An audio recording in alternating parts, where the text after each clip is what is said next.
Damai sejahtera Allah yang melampaui segala akal, itulah kiranya yang memelihara hati dan pikiranmu dalam Kristus Yesus Tuhan kita. Amin.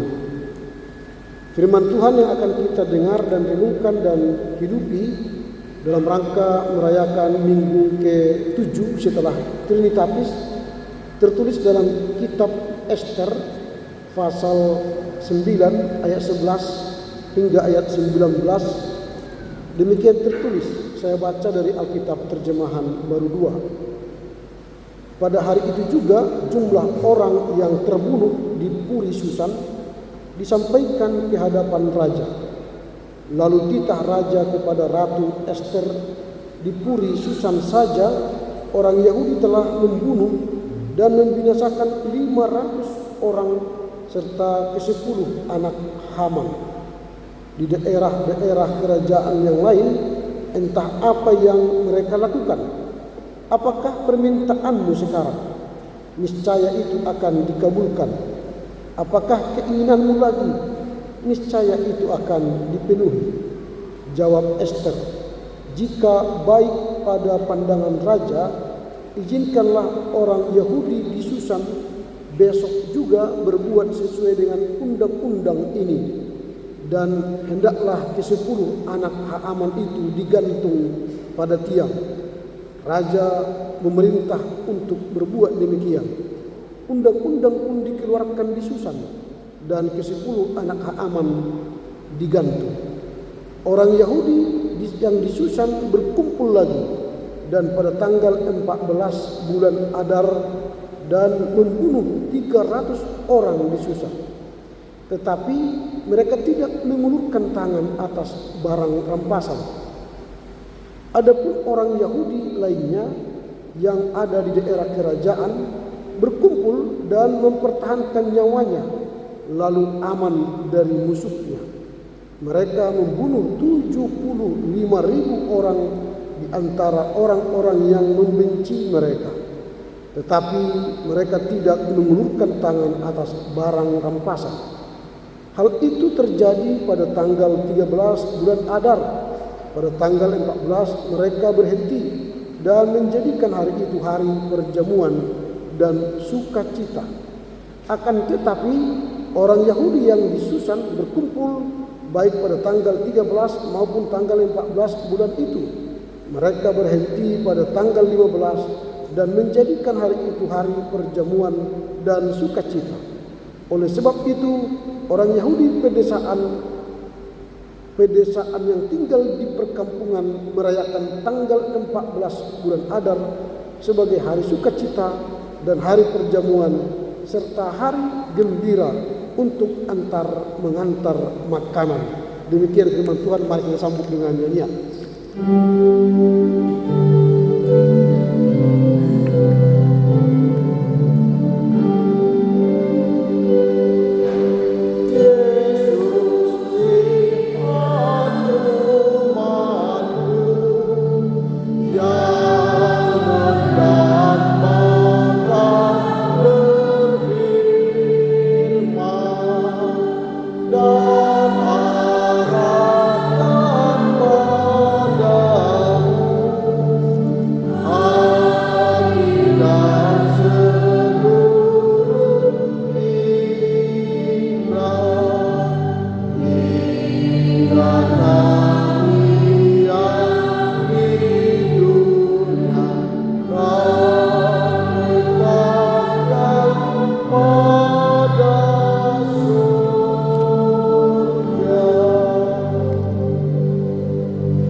Horas Madita Sudena, kita patut bersyukur pada hari ini karena ada banyak berita kabar yang kita dengar dari warta jemaat. Hari ini kita mendengar keluarga besar Siregar Sianipar berduka atas meninggalnya Amang Sihar Siregar. Kiranya Tuhan memberkati, meneguhkan iman percaya keluarga dan menghibur mereka dalam menghadapi kedukaan ini. Kita juga menyambut baik kehadiran 2 orang anak di jemaat kita menjadi jemaat yang baru lahir. Kiranya Tuhan juga memberkati kedua orang tuanya membesarkan, mendidik dia menjadi anak yang berkenan bagi Tuhan. Kita juga bersyukur karena ada kesempatan bagi anak sekolah minggu nanti akan dihantar memasuki remaja. Dan dalam masa remaja juga mereka akan dididik, dibina oleh Pani Roy, sehingga mereka kelak akan menjadi anak sidi, dan setelah itu masuk Naposo Bulung, dan juga akan menjadi jemaat yang takut akan Tuhan. Dan juga kita akan terus mempersiapkan dan mendoakan persiapan pelaksanaan peresmian Resort Khusus Batam dan peresmian Resort Persiapan Barelang, dan meresmikan 3 jemaat, Zaitun, Jericho, dan Diaspora. Inilah kabar baik yang akan terus kita gumulkan, doakan, sehingga hari-hari kita penuh dengan sukacita bagi Tuhan. Dalam minggu ke-7 setelah Trinitatis ini kita akan membahas tema Hari Sukacita bagi umat Tuhan. Hari Sukacita bagi umat Tuhan. Teks yang baru saja kita baca, mungkin kita akan sulit melihat bagaimana hari sukacita bagi umat Tuhan dalam cerita itu. Nah, untuk memahami bagaimana sukacitanya umat Israel kala itu, kami akan coba membantu kita, karena ini sejarah, menjelaskan secara ringkas apa yang terjadi pada saat itu. Nah, pada saat itu orang Israel yang sudah berseteru lama dengan suku Gad yang diwakili oleh Haman. Haman itu adalah suku Gad, Agag, ya, yang sangat membenci orang Israel, berseteru lama. Sementara Mordekhai, anaknya Raja Saul, juga sudah lama membenci suku Agag. Perseteruannya lama sekali. Ratusan tahun sebelum Mordekhai, mereka sudah berseteru oleh Raja Saul melawan kerajaan Agag, tapi kalah. Raja Saul gagal, tidak bisa membumi hanguskan suku Agag. Lalu berlanjut kepada Haman dan Mordekhai. Haman sudah berjanji kepada sukunya dan mempersiapkan gantungan untuk orang-orang Israel yang dipimpin oleh Mordekhai. Ini situasinya di mana? Situasinya ini setelah 50 tahun, 60 tahun setelah bangsa Israel keluar dari Babel menuju Kanaan, dan masih ada orang yang sisa di kerajaan Persia. Itulah orang-orang Mordekhai yang tidak ikut pulang ke Yerusalem. Mereka tinggal di Persia. Persia itu sekarang itu adalah Iran sekarang. Di Iran lah mereka. Jadi sedikit sekali orang-orang Israel yang tinggal di kerajaan Persia ini, dan mereka selalu mengalami penindasan oleh kerajaan yang dipimpin oleh suku Agag yang dipelopori oleh Haman. Nah, ini ceritanya. Lalu suku Agag ini oleh Haman telah membunuh banyak orang Israel, baik di desa dan termasuk di pusat ibu kota di Puri Susan. Dan peristiwa itu Ester datang menghadap Raja Ahasveros. Raja waktu itu adalah Raja Ahasveros, dan Ester memohon, berilah kesempatan kepada kami untuk balas dendam, membalas perang. Karena waktu itu sempat Raja Ahasveros menandatangani undang-undang bahwa Haman boleh membumi hanguskan orang Israel. Lalu Ahasveros mengatakan, undang-undang telah dibuat, bagaimana caranya untuk kalian membalas suku Agag? Lalu Ahasveros mengatakan, apa permintaan? Ini dalam teks tadi. Lalu Ratu Ester mengatakan, berilah kesempatan bagi kami supaya kami juga melawan suku Agag. Lalu raja berkata, semua permintaanmu niscaya akan kami penuhi. Lalu berperanglah orang Israel melawan suku Agag, dibuatlah undang-undang, ditambahlah masa perang 1 hari. Makanya nanti ada tanggal 13, 14, 16. Dan peperangan itu dipimpin oleh Mordekhai. Dan terjadi apa? Mereka bisa membunuh 500 orang, 10 orang anak Haman, dan 75.000 orang suku Agag. Luar biasa ini. Kalau 70.000 itu sudah hampir satu kecamatan itu mati, dibunuh oleh orang Israel. Dan setelah itulah mereka merayakan sukacita. Ayat yang ke-19, 18, 19, mulailah mereka merayakan sukacita, beristirahat, bersukacita. Ayat 19, mengantar dan diantar makanan. Itulah sukacita mereka. Jadi hari sukacita dalam Tuhan karena apa?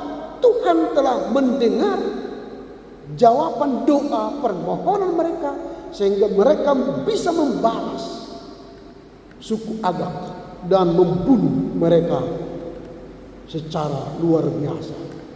Nah, perbedaannya ialah yang unik.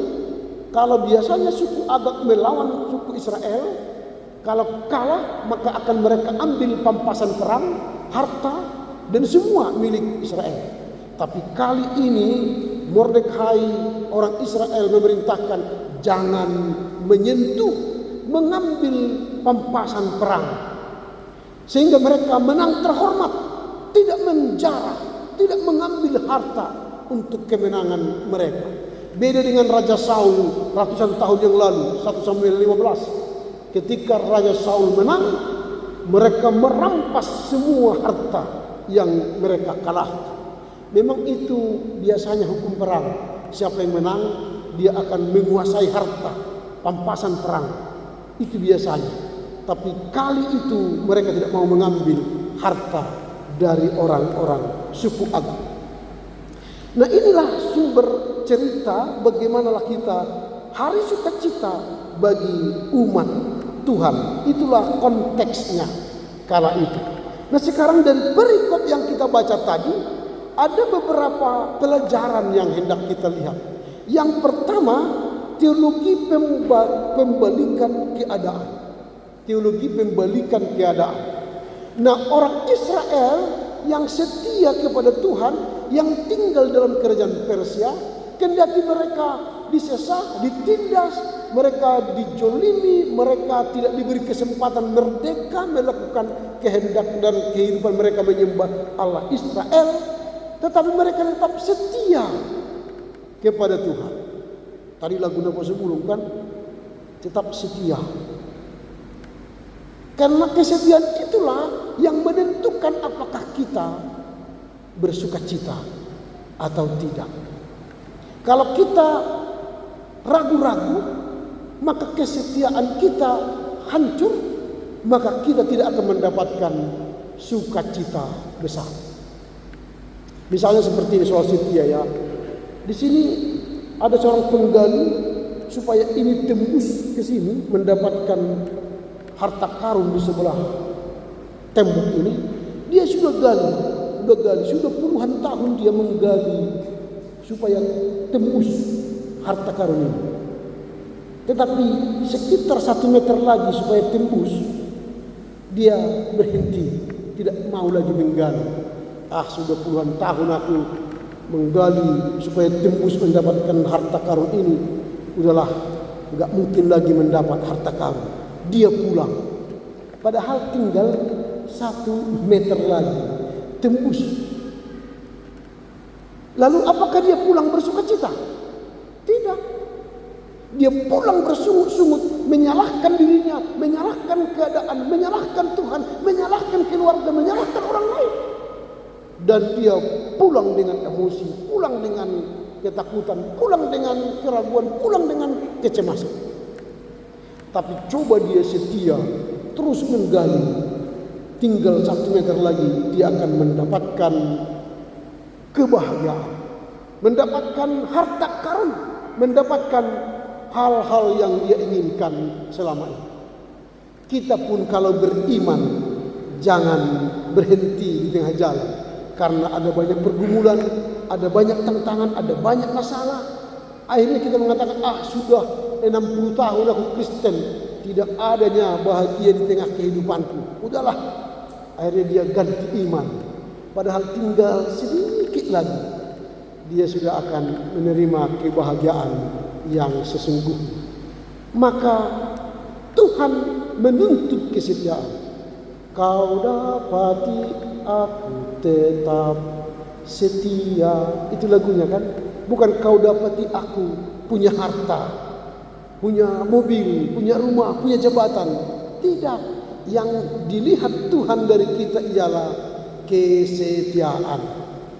Di tengah kesetiaan itulah Tuhan membalikkan keadaan. Haman telah mempersiapkan tiang gantung untuk orang-orang Israel. Ternyata gantungan itu untuk menggantung anaknya yang 10 orang itu. Tuhan membalikkan keadaan karena umat Israel setia kepada Dia. Jadi makanya kita dituntut supaya kita bersukacita dalam Tuhan. Setialah dalam iman kita. Tuhan pasti membalikkan keadaan. Itu yang pertama. Yang kedua, sukacita sebagai perlawanan terhadap keputusasaan. Mereka sebenarnya sudah hampir putus asa. Hampir putus asa, belum tentu putus asa. Mereka telah hampir kalah. Mereka telah hampir pulang tanpa membawa berkas-berkas, tanpa membawa sukacita. Tetapi mereka sukacita, menggunakan sukacita, tetap gembira, tetap bersyukur melawan keputusasaan. Jadi kalau kita hampir kalah, bernyanyilah, berdoalah, atau tersenyumlah, bersukacitalah. Ini yang membuat kita akan bersemangat. Ada orang misalnya begini, dia sudah banyak bergumul, tapi akhirnya dia ikut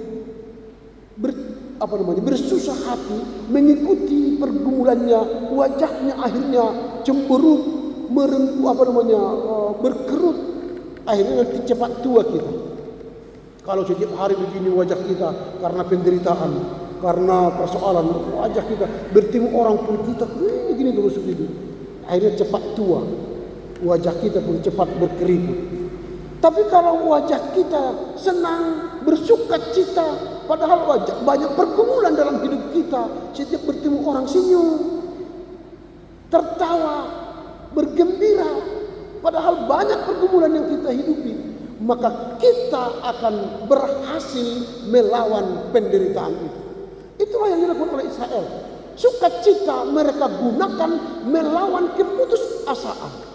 Maka di tengah-tengah sukacita yang besar itulah Tuhan datang menolong mereka untuk meraih kemenangan. Itu yang kedua. Yang ketiga, perayaan komunal dan solidaritas. Kalau kita baca ayat yang ke-19, perayaan itu bukan personal, tetapi secara komunal. Kalau kita baca ayat ke-19 demikian tertulis. Oleh sebab itu orang Yahudi pedesaan yang tinggal di perkampungan merayakan tanggal 14 bulan Adar sebagai hari sukacita, hari perjamuan, serta hari gembira untuk mengantar makanan. Jadi di sana mereka mengantar makanan. Jadi sukacita bagi Israel ialah kalau bersama-sama menikmati makan bersama, lalu mengantar makanan. Kita mengantar makanan ke rumah orang lain juga mengantar makanan kepada kita. Tradisi itu sebenarnya sudah lama kita hidupi di Indonesia. Kalau ada tetangga kita yang agama lain, misalnya Muslim, pada hari Idul Fitri mereka mengantar lontong ke rumah kita. Sebaliknya pada waktu Natal atau Tahun Baru kita mengantar lontong kepada mereka, saudara-saudara kita yang beragama Islam.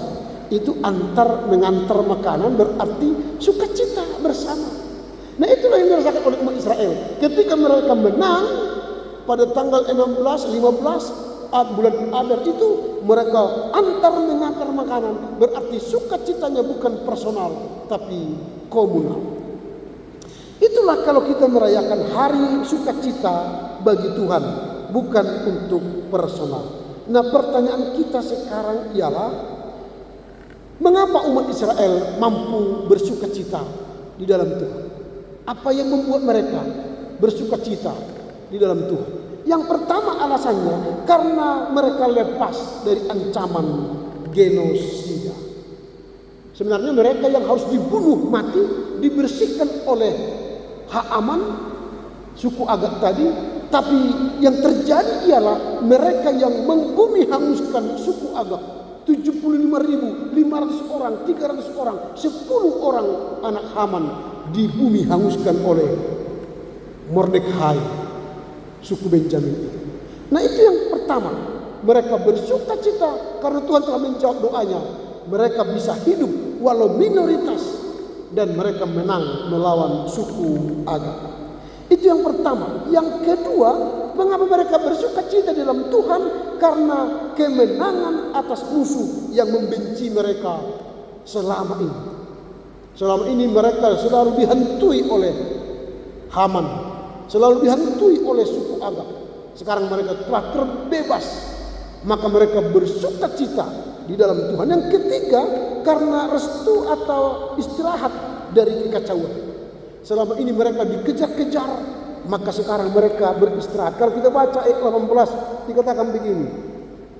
Akan tetapi orang Yahudi yang di Susan berkumpul baik pada tanggal 13 maupun tanggal 14, bulan itu mereka berhenti pada tanggal 15 dan menjadikan hari itu hari perjamuan dan sukacita.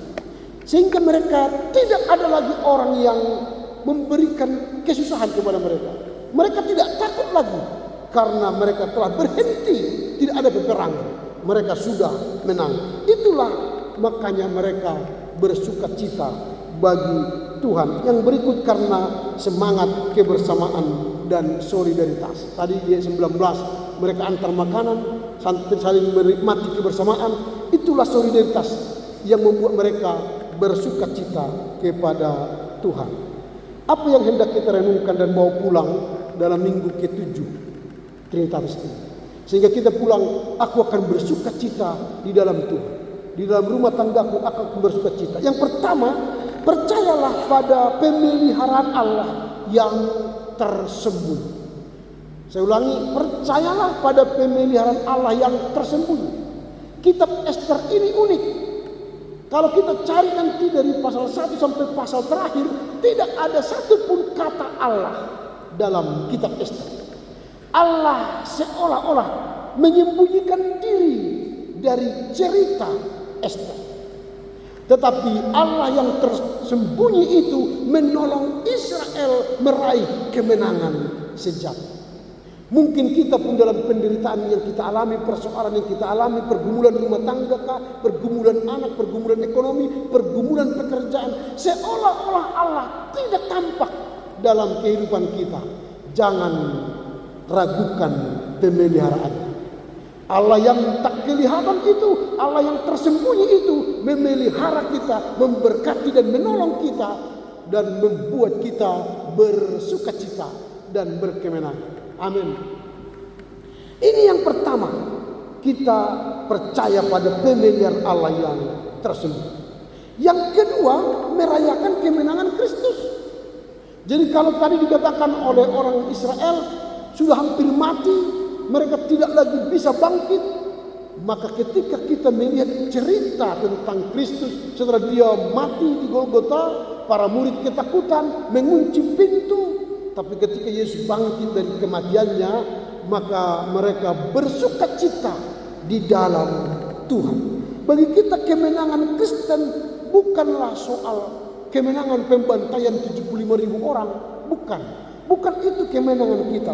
Kemenangan kita ialah ketika kita diberi kekuatan mengalahkan maut, mengalahkan penderitaan, mengalahkan pergumulan kita. Sama seperti Kristus telah melewati maut dan bangkit untuk kemenangan iman percaya kita. Itu yang kedua. Yang ketiga, mengubah sukacita menjadi aksi sosial. Karena mereka sudah merayakan hari sukacita, lalu mengantar makanan dan terjadi solidaritas, maka disitulah terjadi aksi sosial. Kemenangan sukacita kita akan berdampak bagi orang lain.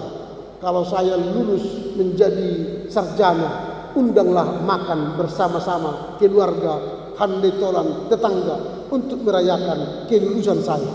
Berarti kebahagiaan kita akan berdampak aksi sosial kepada orang lain. Itulah yang terjadi dalam kehidupan Israel dan diharapkan kepada kita. Kalau kita nanti menang, lulus, sehat, sembuh, atau berhasil, ingatlah jangan rayakan sendiri. Panggil teman-teman merayakannya. Kalau ada ulang tahun, jangan makan sendiri kuenya. Panggil teman, bagi-bagi kue ulang tahunnya. Panggil pergi ke SP, makan mie goreng, kan gitu, bagi-bagi. Kalau dapat gaji, jangan makan sendiri, pergilah bersama keluarga, suami, istri, anak-anak, makan di luar kita, kan gitu kan? Sambil menikmati berkat Tuhan yang kita terima bulan ini. Ini tidak ada bedanya, gajian, tidak gajian, tidak ada bedanya. Harus ada bedanya. Kalau sudah gajian, ada bedanya. Anak-anak pun merasakan, oh hari ini gajian. Nah, karena sudah diundang makan di luar kita, nah kan gitu. Berarti hari ini gajian. Kalaupun tidak gajian, tapi misalnya ada dapat bonus, makan di luar kita. Nah, itu kan sukacita itu. Jangan makan sendiri. Ini sudah gajian, sudah dapat bonus, dikantongi sendiri. Makan di luar kita. Banyak utang ini. Membayar ini lagi, membayar ini lagi. Enggak apa-apa, utang itu biarlah jalan terus utang. Tapi makan bersama itu perlu. Itulah hari sukacita bersama Tuhan. Jangan nikmati sendiri kan. Supaya kita ketika makan bersenda gurau. Wah Pak, nanti bulan depan makin banyak bonus ya. Amin. Kan gitu. Tapi kalau sudah makan di luar, handphone pun ditutup. Jangan lihat handphone. Itu bukan sukacita. Lihatlah wajah ayah kita, ayah ibu, anak-anak saling bercerita tentang kita. Nak, nanti kau mau beli apa? Beli permen? Ah, bolehlah. Nah, kan gitu. Beli es krim bolehlah. Tapi kalau sepeda motor jangan ya, nggak cukup. Kan itu. Ada keterbukaan ketika ada sukacita dan makan bersama dengan keluarga. Itulah yang kita nikmati. Sehingga hari itu hari Tuhan, hari bersukacita bersama Tuhan. Amin.